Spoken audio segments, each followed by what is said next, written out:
झारखंड में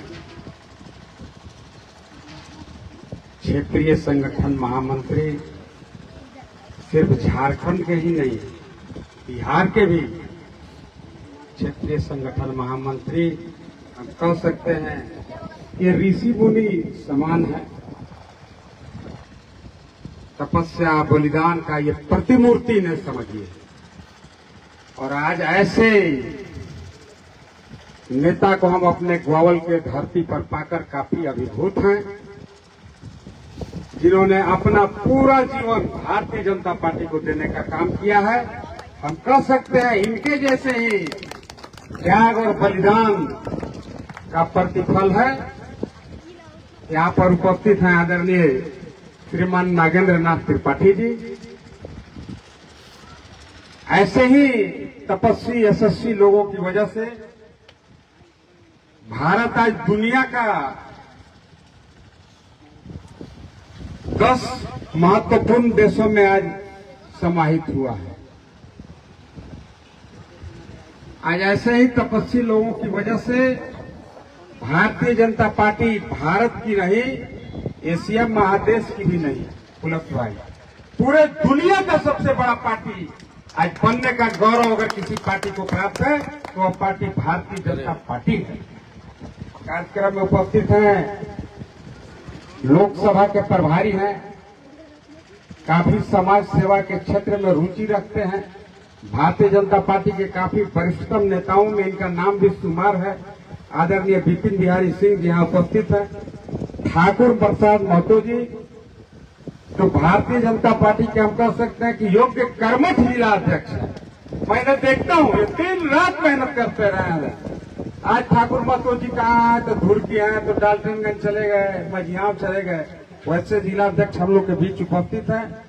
कार्यक्रम में उपस्थित है मंडल अध्यक्ष शिवनारायण जी और इस विधानसभा के प्रभारी, फिर गढ़वा विधानसभा के प्रभारी हमारे साथी मित्र आदरणीय दुर्गा जौहरी जी हैं और काफी यशस्वी कर्मठ, काफी एनर्जेटिक जिला के महामंत्री हम लोग के बीच उपस्थित हैं। आदरणीय संतोष जी, आदरणीय दो बार जिला अध्यक्ष रहे प्रदेश कार्य समिति रघुराज पांडे जी, आदरणीय जिला अध्यक्ष पूर्व जिला अध्यक्ष जिन्हें सबसे ज्यादा दिनों तक जिला अध्यक्ष रहने का गौरव प्राप्त हुआ, 9 वर्षों तक गढ़वा के जिला अध्यक्ष रहे आदरणीय ओम प्रकाश केसरी जी।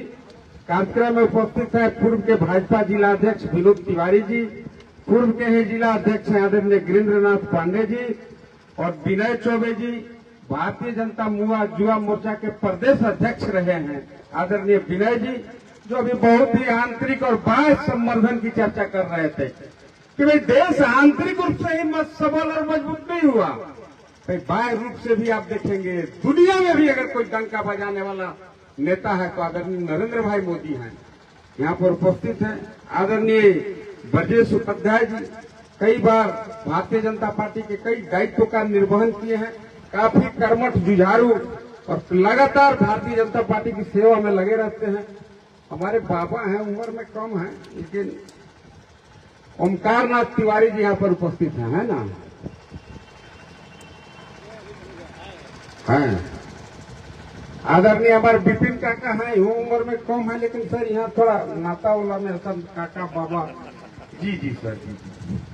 आदरणीय गुप्तेश्वर बाबा भी आए हुए हैं यहाँ पर, विपिन काका हैं, संतोष चौरसिया जी हैं, आदरणीय मनोहर भाई हैं, सरवण जी हैं, डॉक्टर गोरख तिवारी जी हमारे समधी भी हैं। कार्यक्रम में उपस्थित पूर्व मुखिया आदरणीय अरुण तिवारी जी हैं, किशोर मुस्तिरी जी हैं, आदरणीय गोरख पांडे हमारे कला साथी मित्र साथी हैं, आदरणीय दीना भैया हैं। कार्यक्रम में उपस्थित सिद्धेश्वर उपाध्याय जी, वो भी यहाँ पे पूर्व मुखिया रहे हैं, किशोर मिस्त्री जी यहाँ पर उपस्थित हैं।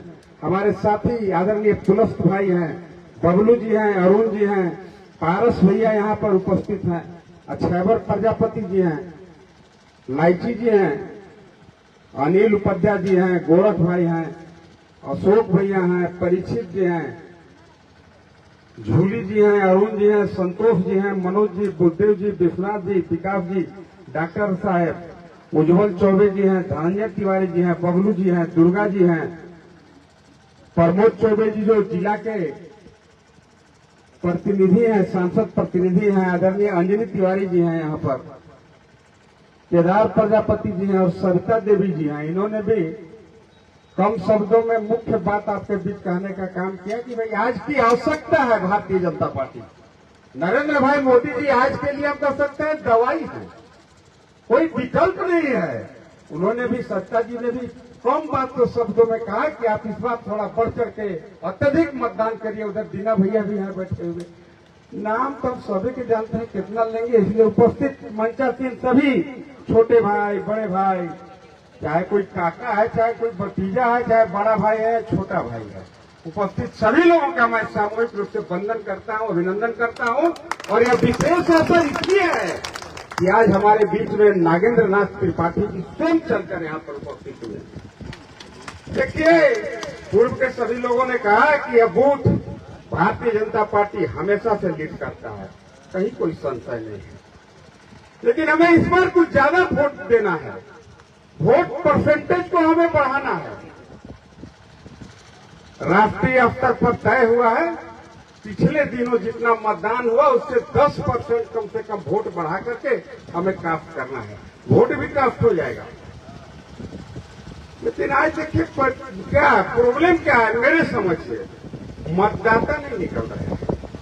अभी आपने देखा होगा पिछले दिनों कुछ कई लोकसभा सीट पर जो आप परसेंटेज वोट को अगर आप देखे होंगे, वोट परसेंटेज काफी नीचे चला गया। ये वोट परसेंटेज नीचे जाता है मतलब समझिए भारतीय जनता पार्टी का वोट कम पड़ा। अब क्यों पड़ रहा है उसको ज्यादा मत समझिए, नीचे जाएगा। लेकिन वोट परसेंटेज अगर आप जैसे ही बढ़ा दीजिएगा, मैं आपको विश्वास दिलाता हूं आपका वोट बढ़ जाएगा।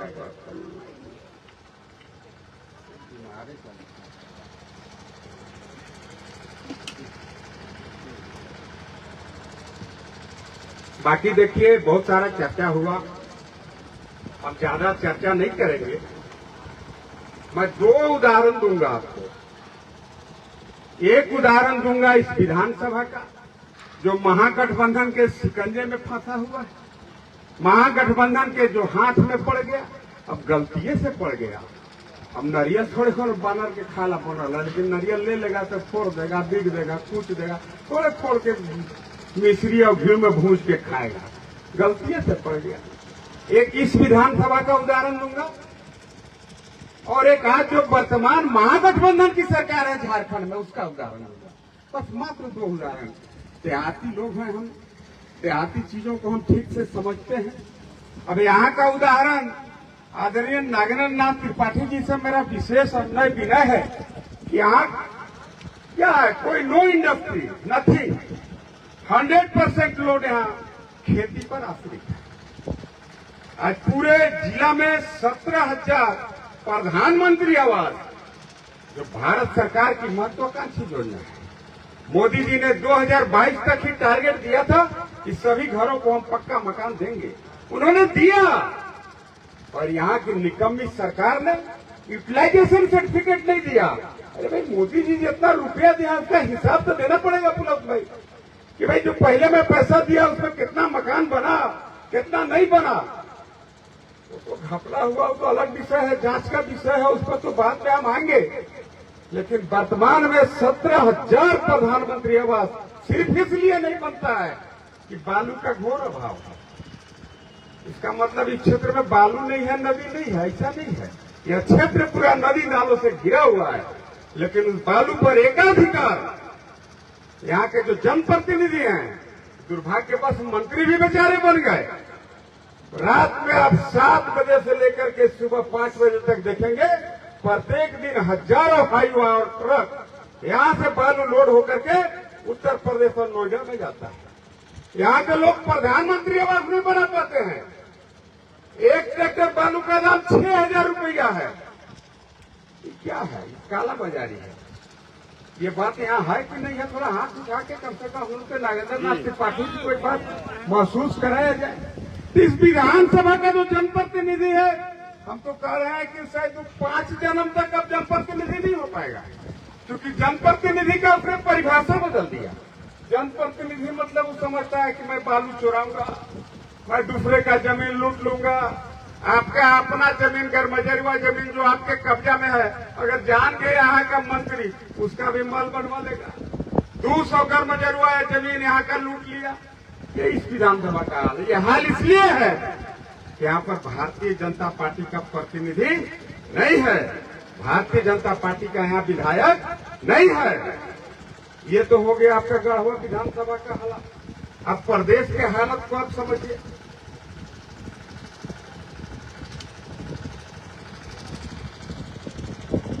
हेमंत जी जेल चले गए, काहे चले गए?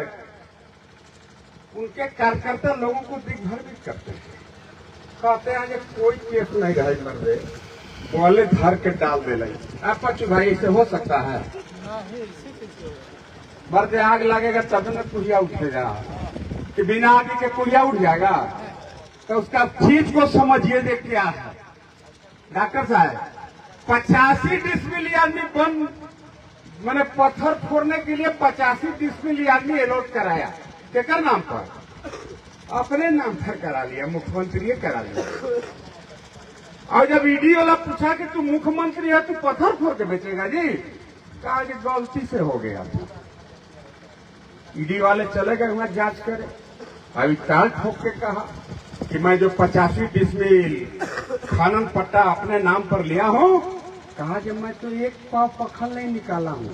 सच बात है, समझे साहब, एको पाव नहीं निकाला। लेकिन क्या किया?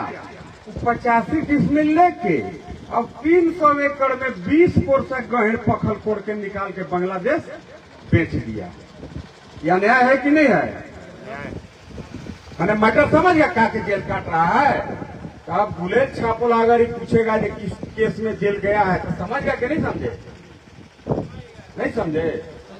कहा समझे? पूछू भाई, खड़ा होइए, जानना चाहिए सबको। कहा आप समझे? वही जमीन नाजायज अधिकार के।